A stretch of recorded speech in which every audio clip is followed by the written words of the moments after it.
तर आमचे प्रतिनिधी मनोशी पाठक या ठिकाणी सध्या आहेत, ज्या ठिकाणी हे अंतिम संस्कार होणार आहेत. आपण जाणून घेऊया मनोशीकडून काय नेमकी ही सगळी तयारी या ठिकाणी सुरू आहे, कोण कोण या ठिकाणी आपल्याला पाहायला मिळतात. मनोशी, काय नेमकं या ठिकाणचं सध्याचं वातावरण आहे?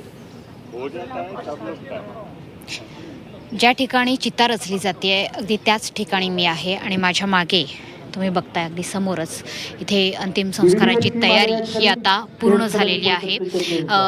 विद्याप्रतिष्ठानचं हे सगळ्यात महत्त्वाचं आणि मुख्य मैदान आहे.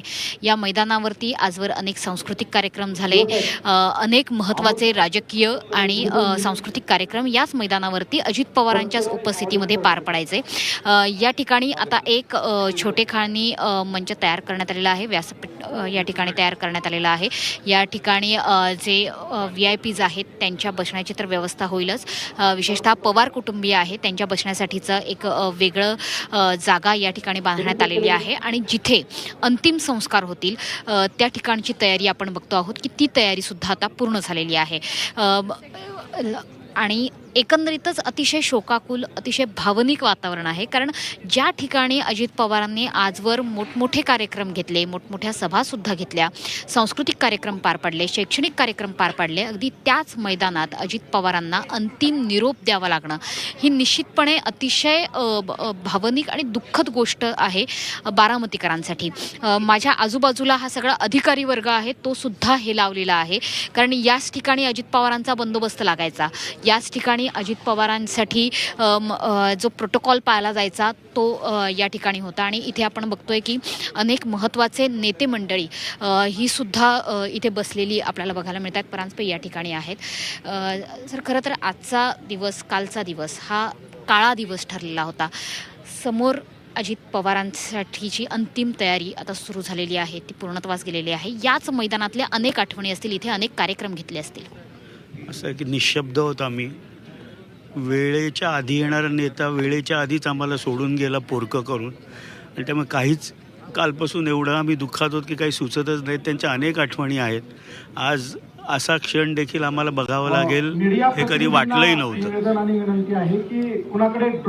काल आम्ही तुम्हाला बघितलेलं होतं, तुम्हाला अश्रू अनावर झालेले होते. हे दोन्ही दिवस, कालचा सूर्य, आजचा सूर्य कसा भासतोय? कारण बारामतीमध्ये पूर्ण शोकाकुल वातावरण आहे. एकही जण अजूनही हे पचवू शकत नाहीये की अजितदादा गेले. परवाच आम्ही कॅबिनेट नंतर त्यांना भेटलो होतो, हसत खेळत लिफ्टमधनं उतरलो आम्ही त्यांच्याबरोबर.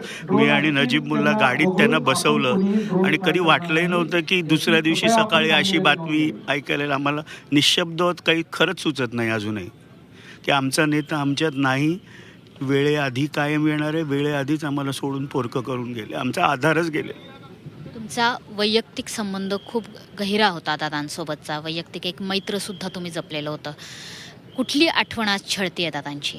कायमच. कधी काही अडचण आली, कधी फोन करा, व्हॉट्सॲप टाका, त्याचा फोन परत येणारच येणार. आनंद काय झालं म्हणून कधीच असं झालं नाही की त्याला मेसेज ठेवला परत फोन.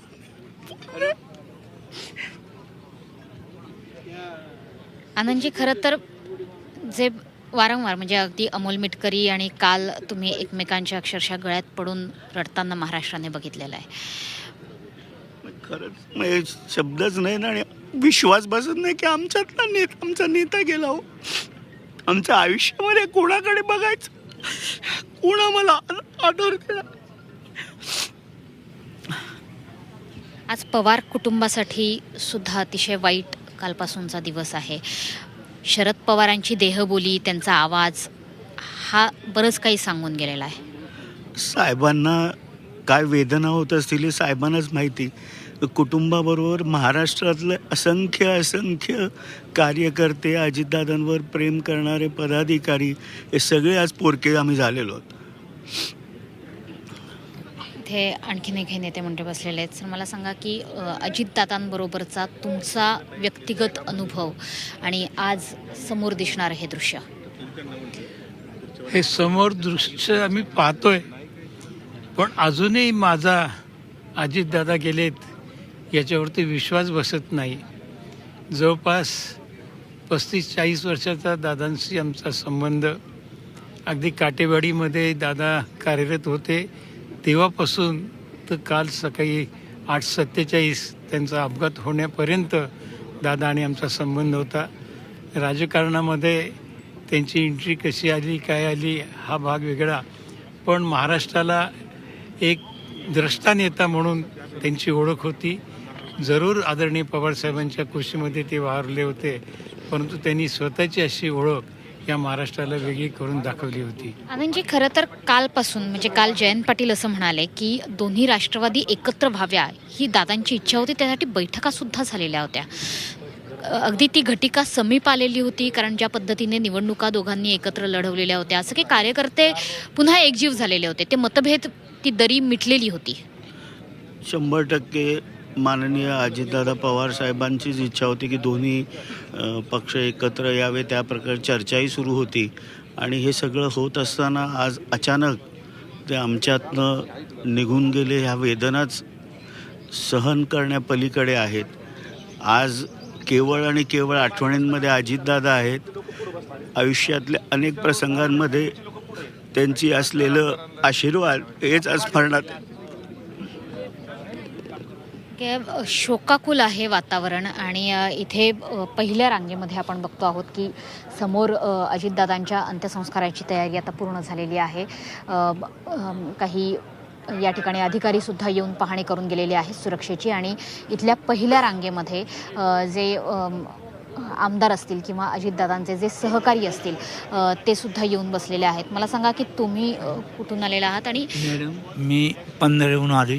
मी माळेगाव पॉलिटेक्निकल कॉलेजचा ट्रस्टी आहे आणि मला दादांनी जी संधी दिली त्यावेळेस मला इतका आनंद झाला होता की मी दादांच्या नेतृत्वात 5 वर्षे मी काम करणार आहे.